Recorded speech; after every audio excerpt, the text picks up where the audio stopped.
Graça e paz da parte do Senhor, nosso Deus e Pai, e do seu Filho, o Senhor Jesus Cristo, nosso Salvador, sejam manifestadas na vida de todos vocês que nos acompanham, que participam conosco deste culto de adoração da presença de Deus e da exaltação da glória do nosso Pai, que está conosco aqui neste local. Quero convidá-los a orarmos pedindo a Deus a bênção dele para este culto e a liderança do Espírito Santo sobre cada momento deste encontro que estamos tendo nesta noite. Vamos orar? Ó Pai Celestial, nós lhe agradecemos de todo o coração, porque a cada dia sentimos segurança nas manifestações cuidadoras do Senhor sobre a nossa vida. Nós lhe somos gratos porque vivemos na inteira certeza de que em todos os momentos da nossa vida o Senhor está conosco. Como o Senhor Jesus Cristo prometeu. Ó Deus, nos sentimos confortáveis espiritualmente quando buscamos a Tua face, não apenas através da oração, mas sobretudo, quando queremos adorar e bendizer o Senhor como o único Deus vivo, como o único Deus verdadeiro, como o único Deus que é digno de receber culto, louvor e adoração. Pelo que Tu és, pelo que Tu tens feito, louvado e bendito, Senhor, seja o Teu nome para sempre em nossa vida e no nosso viver. Recebe, Senhor amado, o culto que nós preparamos para lhe oferecer. Que o Senhor se agrade de nós, porque nos preparamos inteiramente para o Senhor. Que Teu Espírito conduza estes momentos, fazendo que cada detalhe, cada parte do culto, seja realmente para o Senhor. Pois assim oramos em nome do Senhor Jesus Cristo. Amém. Adoremos a Deus com cântico. A equipe de louvor e culto da nossa igreja nos conduzirá neste momento. Adoremos então ao Senhor nosso Deus.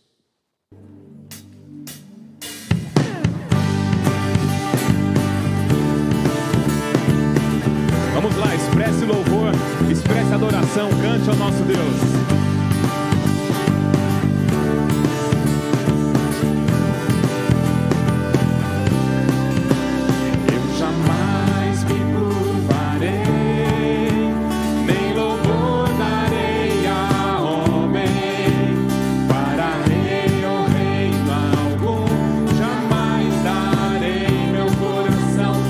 Cantarei o desejo do coração.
Muito bem, estamos de volta aqui e agora é a hora de abrirmos a nossa mente, o nosso coração, para que Deus nos fale pela instrumentalidade da sua palavra.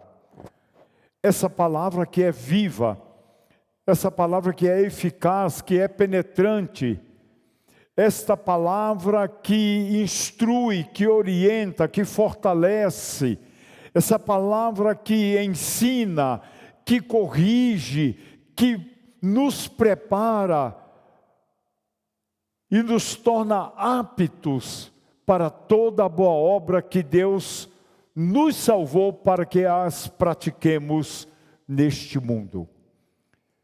Nós estamos na carta aos Gálatas, capítulo 4.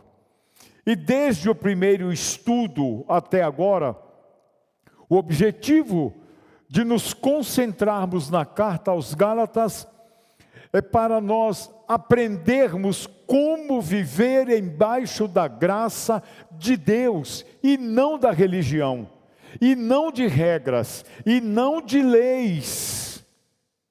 E dentro desta proposta, vivermos embaixo da graça de Deus, nós, no capítulo 4, do verso 12 até o verso 16, esta é a quinta semana em que nós estamos pensando em uma afirmação que o apóstolo Paulo fez nesse trecho bíblico, quando ele, acometido de uma enfermidade, num dos órgãos fundamentais da vida humana, que são os olhos, ele estava com alguma profunda dificuldade visual.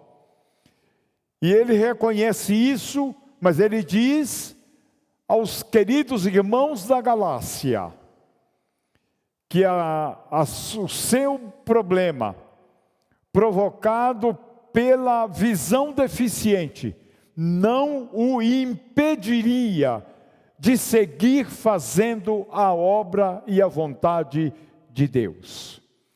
Vamos ver o que é que ele disse para a igreja, para as igrejas lá da Galácia. Versículo 12 de Gálatas capítulo 4. Leiamos. Eu lhes suplico, irmãos, que se tornem como eu, pois eu me tornei como vocês. Em nada vocês me ofenderam.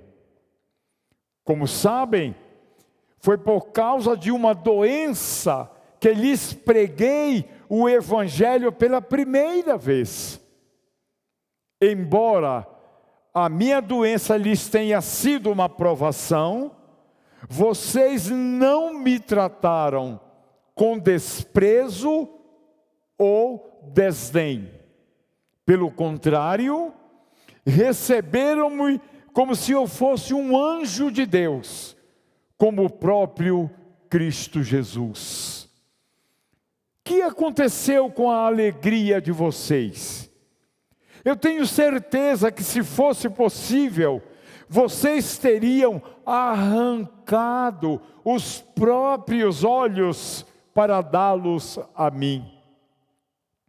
Tornei-me inimigo de vocês por lhes dizer a verdade. Meus amados irmãos, minhas irmãs e todos que nos acompanham pelas mídias sociais, que são os instrumentos que estamos nos valendo para cultuarmos juntos a Deus. Paulo tinha um obstáculo na vida, no seu físico, que era uma visão deficiente. Mas ele diz à igreja que essa deficiência não o impediria de servir, até porque ele já tinha claramente percebido que os irmãos ali das igrejas da Galácia lhes fosse possível, ele mesmo reconhece, arrancariam os seus olhos para dá-los ao apóstolo Paulo. Mas como isso não era possível naquela circunstância, naquela situação, ele não deixa que a falta de uma visão adequada impedisse ele de fazer a obra de Deus. Mesmo que significasse um obstáculo, um problema, uma dificuldade, um percalço no caminho dele, no fazer a vontade de Deus. E aí nós extraímos dessa experiência do apóstolo Paulo alguns princípios que temos compartilhado com vocês. Vocês se lembram que o primeiro princípio em cima dessa experiência de Paulo, que nós temos falado aqui para vocês, é que jamais devemos permitir que a nossa fé e as nossas ações cristãs sejam silenciadas diante de qualquer obstáculo, dificuldade, percalços, crises, seja lá o que for. Não permitamos que essas coisas silenciem a nossa fé. Ele disse: como sabe, foi por causa de uma doença que lhes preguei o Evangelho pela primeira vez. O apóstolo Paulo recusou-se a silenciar a sua fé por causa da sua enfermidade. Graças à sua determinação e às suas convicções, ele sabia que pregaria o Evangelho de qualquer maneira, com o obstáculo da enfermidade ou sem o obstáculo da enfermidade, ele pregaria, porque nada silenciaria a sua fé. Este foi o primeiro princípio. O segundo princípio foi que devemos aprender a utilizar o poder da comunhão para impedir que as dificuldades, que os problemas, que as crises tentem nos impedir de fazer o trabalho de Deus.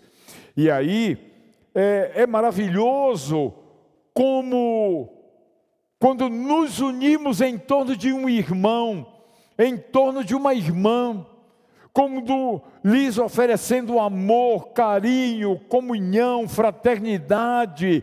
É impressionante como isso proporciona o surgimento de uma força espiritual, de uma força cristã, para um irmão, para uma irmã que estão em dificuldades. Precisamos, meus amados, jamais nos esquecer que nós sempre encontraremos na comunhão entre os irmãos da nossa igreja apoios suficientes para vencermos toda e qualquer dificuldades, lutando juntos por uma causa comum. Seria como que dizer, na igreja nós somos um por todos e todos por um. Aceite a nossa comunhão, aceite os nossos braços abertos, aceite-nos com o coração dilatado, venha, deixe-nos te abraçar, deixe-nos abençoar através da comunhão a sua vida e a vida da sua família.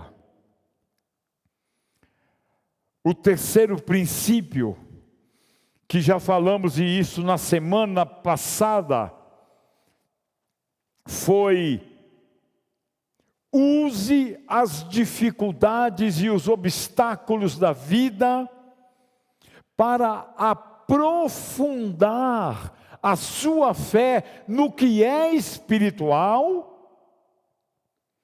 e diminuir a ilusão que de vez em quando a gente tem, que o físico e o material nos bastam e nos satisfazem.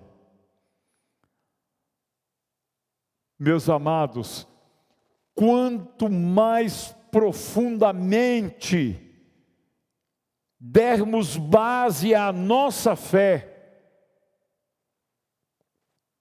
quanto mais aprofundarmos a nossa fé em Deus, no seu poder e na sua palavra, tanto mais seremos abençoados. Para alcançarmos crescimento cristão, maturidade espiritual, algo essencial precisa acontecer na nossa vida. E o que é que precisa acontecer? Uma mudança de mentalidade completa e totalmente pautada aqui na palavra de Deus. Isso me faz lembrar do que o Senhor Jesus Cristo disse no Evangelho de João capítulo 15. Se vós estiverdes em mim e as minhas palavras estiverem em vós, peçam o que vocês quiserem e vos será feito. Hoje nós queremos falar sobre o quarto e o quinto princípio para se vencer obstáculos ou lidar melhor com os obstáculos, com as crises, com as dificuldades, com os percalços, com as tribulações deste mundo. O quarto princípio é: nunca, jamais culpe a Deus pelo que está acontecendo. Na segunda carta aos Coríntios, capítulo 12, olha o que diz o versículo 7. E porque para que eu não me ensoberbecesse com a grandeza das revelações, foi-me posto um espinho na carne, mensageiro de Satanás, para me esbofetear, a fim de que eu não me exalte. Meus amados, nunca, jamais culpe a Deus. Quando lutamos com dificuldades, há uma tendência natural de atribuirmos esses obstáculos e essas dificuldades a algum fato ou a alguma pessoa. E o fato mais culpável, as pessoas sempre entendem que é Deus. A partir dessa afirmação de que Deus é o culpado, se iniciam então uma série de questionamentos. A pessoa até achará alguns culpados. E digo mais, alguns até se acharão com alguma culpa pelos obstáculos, culpas em si mesmas, pelos obstáculos, pelas crises, pelas dificuldades, pelos problemas, mas nunca, apesar disso, deixarão Deus de fora. Tenderemos sempre a acusar a pessoa de Deus. Como é incorreto explicar um problema na vida com o simples mover da mão e um pronto gracejo, Ah, isso é a vontade de Deus para a minha vida. Em muitos casos, é muito mais correto dizer, ao invés de que isto é a vontade de Deus, quem sabe trocarmos pela afirmação, é a permissão de Deus. O que nós acabamos de ler na segunda carta aos Coríntios 12, verso 7, o apóstolo Paulo disse que o que ele tinha na vida, ele entendeu como sendo um mensageiro de Satanás, para que ele não se exaltasse, não achasse que ele era o tal, que ele era um privilegiado, que ele era alguém maior que os outros. A dificuldade pode ser decorrente das consequências do pecado ou das atividades de Satanás que vive em derredor da nossa vida, buscando a quem possa tragar. Sendo assim, Deus certamente não mandou a dificuldade, pois a Bíblia diz que Deus permite que ocorram dificuldades na nossa vida. Na carta de Tiago, capítulo 1,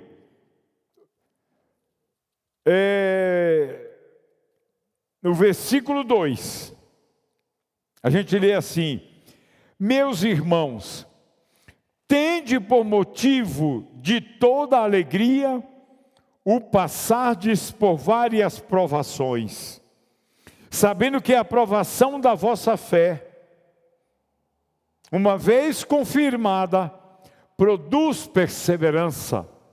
Ora, a perseverança deve ter ação completa, para que sejais perfeitos e íntegros e em nada deficientes. A dificuldade que Paulo tinha, ele diz uma enfermidade ou uma doença, foi um mensageiro de Satanás. Isso significa que ela foi atribuída a Satanás. As forças de Satanás são como um exército poderoso que nunca precisa ser repelido pelos que se revestiram da armadura de Deus, como está lá em Efésios capítulo 6, do verso 10 até o verso 18. Ou seja, nós, povo de Deus, precisamos estar o tempo inteiro revestidos da armadura de Deus para poder resistir firmes nos dias maus. Todo crente no Senhor Jesus Cristo precisa se lembrar de que uma dificuldade pode ser uma ação satânica destinada a nos desmotivar em nossa jornada, em nossa caminhada com Deus.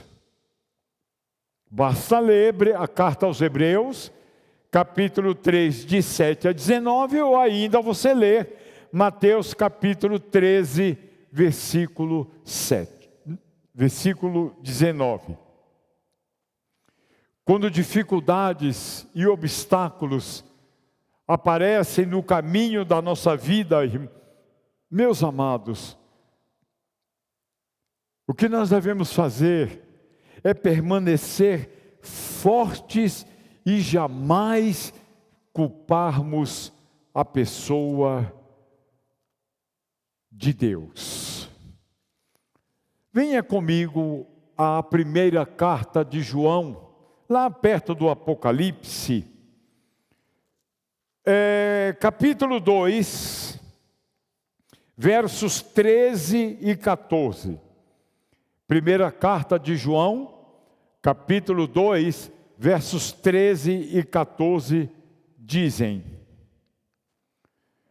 Pais, eu vos escrevo porque conheceis aquele que existe desde o princípio.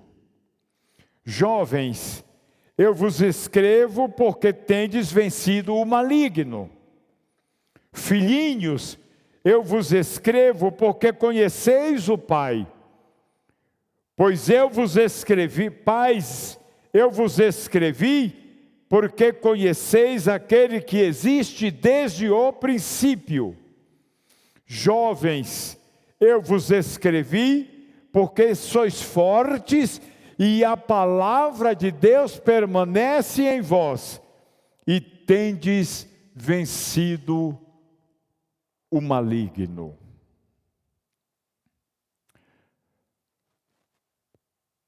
Qual é o quarto princípio? Jamais culpe a Deus pelas crises, pelas dificuldades, pelos problemas da vida.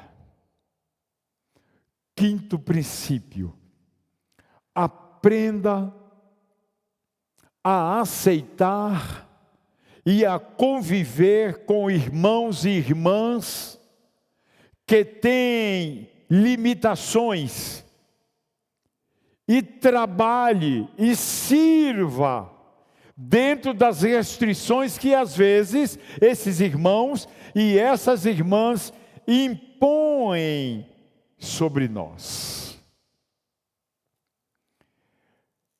Eu quero lhe pedir mais uma vez, vir comigo à carta aos Coríntios,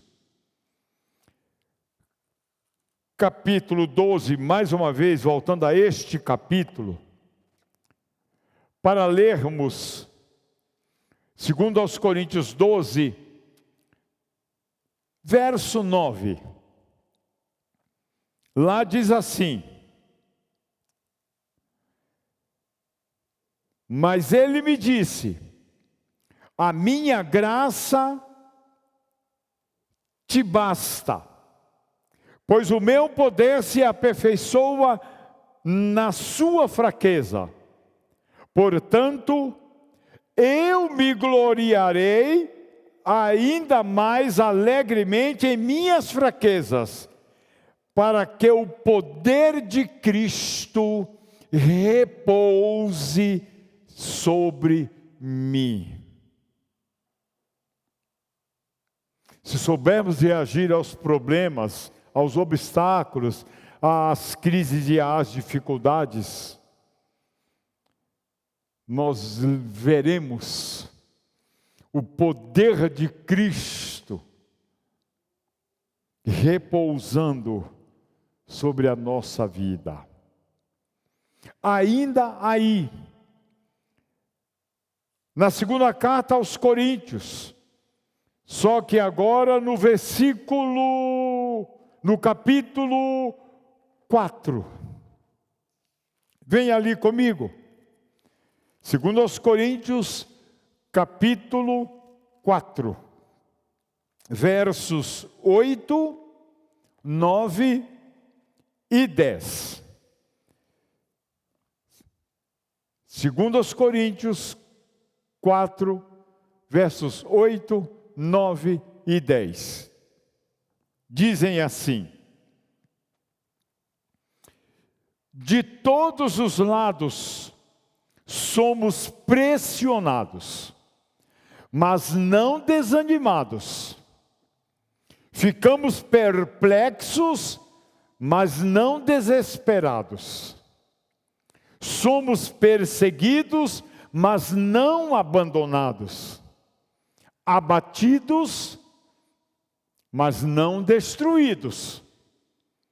Trazemos sempre em nosso corpo o morrer de Jesus, para que a vida de Jesus também seja revelada em nosso corpo.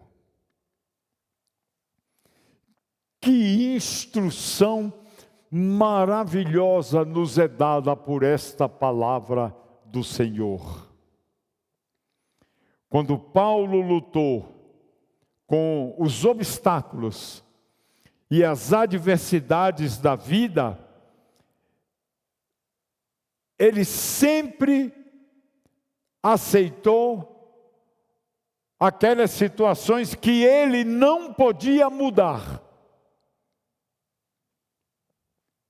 Mas trabalhou e serviu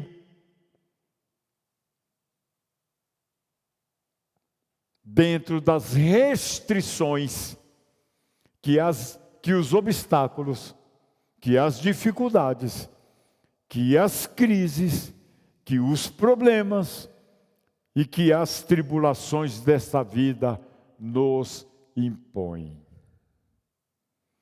Ele achou espaço, ele se movimentou, mas nunca jamais deixou silenciar a sua fé e deixou de fazer o que ele tinha que fazer para que o nome de Deus fosse glorificado. Vamos concluir por hoje dizendo que reagir como o apóstolo Paulo reagiu não é uma coisa comum entre nós os crentes, mas deveria ser.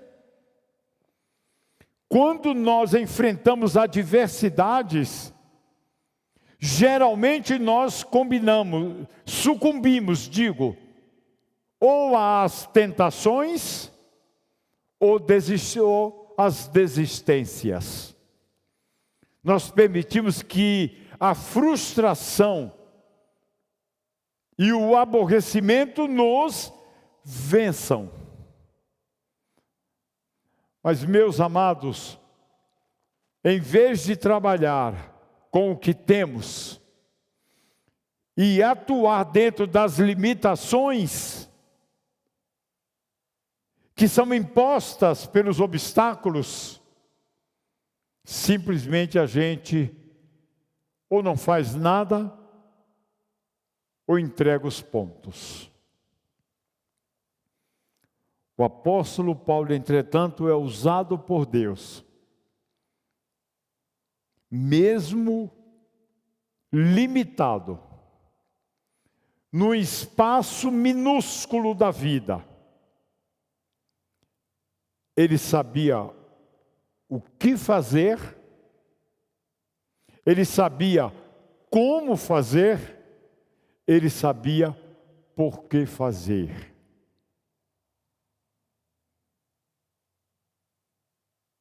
E por isso ele não desistia nunca, jamais. Nunca, jamais. Por isso que esse quinto princípio, aprendermos a aceitar as imposições e as limitações que estas dificuldades, obstáculos e problemas na vida impõem, e acharmos os espaços, acharmos as brechas para, mesmo nas dificuldades, mesmo nas imposições, sabermos que podemos todas as coisas naquele que nos fortalece. Que Deus te abençoe. Que Deus nos abençoe. Vamos adorar a Deus mais uma vez com cântico. Cantemos.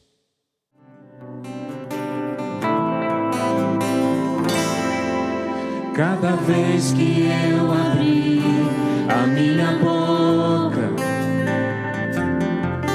cada vez que eu olhar na direção de alguém, cada vez que passo a passo eu chegar em algum lugar, seja tua voz, sejam teus olhos, sejam os teus pés.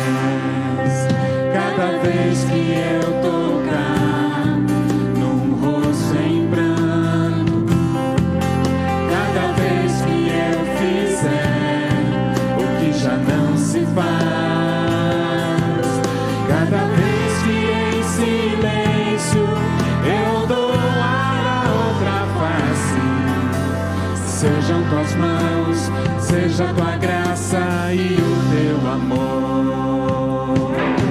Eu quero te servir, eu quero te obedecer, viver tua vontade, refletir tua verdade, te honrar com minha vida, em tudo te adorar, mestre.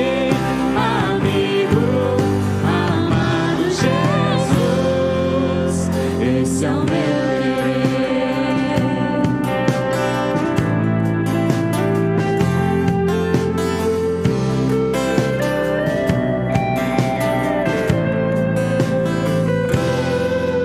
Cada vez que eu tocar num ombro amigo, cada vez que eu fizer o que já não se faz,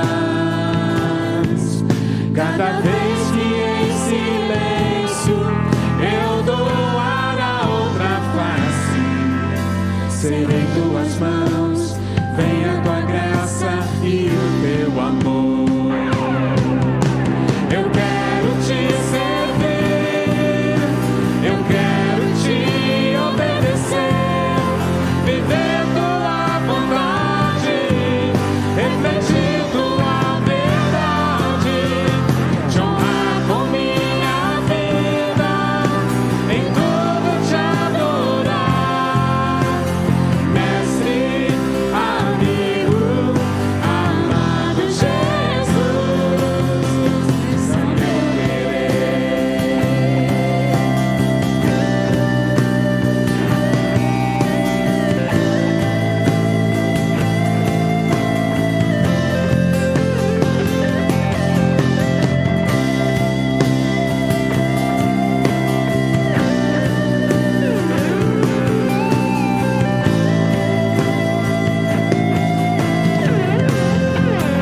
Eu quero te servir, Senhor. Eu quero te servir, eu quero te obedecer, viver tua vontade, refletir tua verdade, te honrar com minha vida, em tudo te adorar, mestre, amigo, amado Jesus,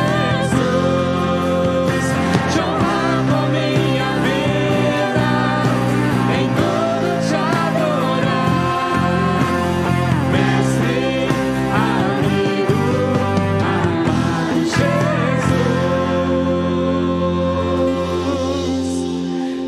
esse é o meu querer. Vamos aos nossos assuntos para o nosso momento de oração. Vamos começar com gratidão. No domingo passado, fechamos a campanha de missões.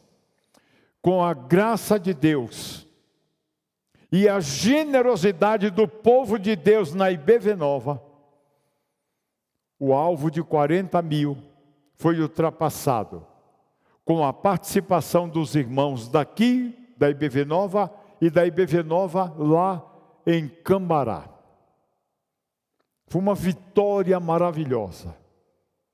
Oremos com gratidão por isto. Oremos com gratidão a Deus pelo que Deus está fazendo na vida da Bárbara e através da vida dela, na nossa vida. Como somos privilegiados por termos em nosso meio uma irmã como a Bárbara.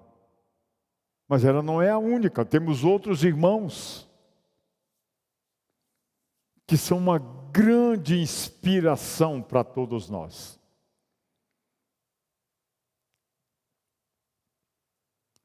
Vamos orar com gratidão pela vida da nossa igreja. É uma igreja de Cristo, que está sendo preparada para a volta de Cristo, quando Jesus vai chamá-la para o casamento, para as bodas do Cordeiro.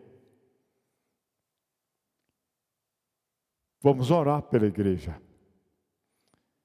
pelos ministérios da igreja. Meus irmãos, quão maravilhoso tem sido verificar os ministros e ministras e os ministérios da igreja trabalhando para a nossa edificação, para a glória de Deus e salvação de muitas vidas para Jesus.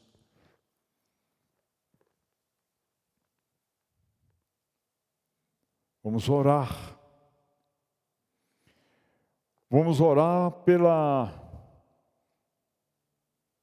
frente missionária, pela congregação lá de Cambará, pelos queridos irmãos lá de Cambará, pelo pastor Edney e sua família.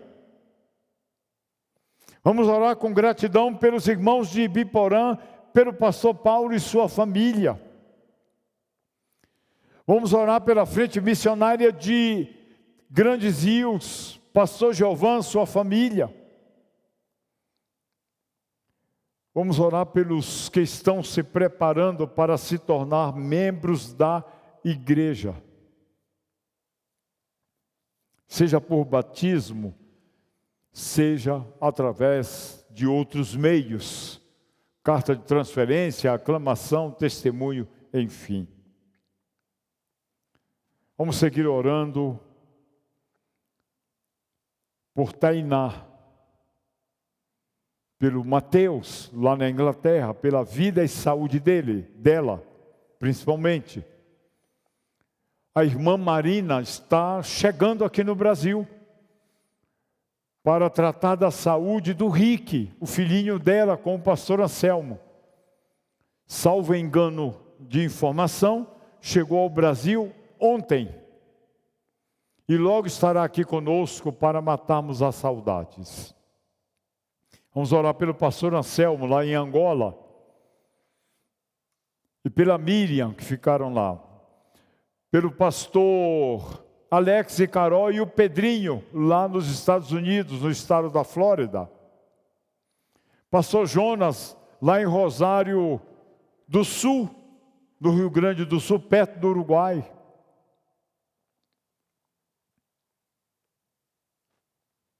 Vamos orar pelos pastores da igreja, todos eles. Agora abre espaço aí na família para compartilhamento, para que os seus filhos, sua esposa, seu marido possam compartilhar assuntos da vida pessoal deles ou de pessoas com eles relacionadas. E depois dê a oportunidade para que todos orem ao Senhor. Quero me despedir de vocês, insistindo com vocês, fiquem na graça de Deus. Fiquem na graça. Fiquem na paz do Senhor. Tenham todos um restante de noite abençoado e até o nosso próximo encontro. Um abraço. Tchau.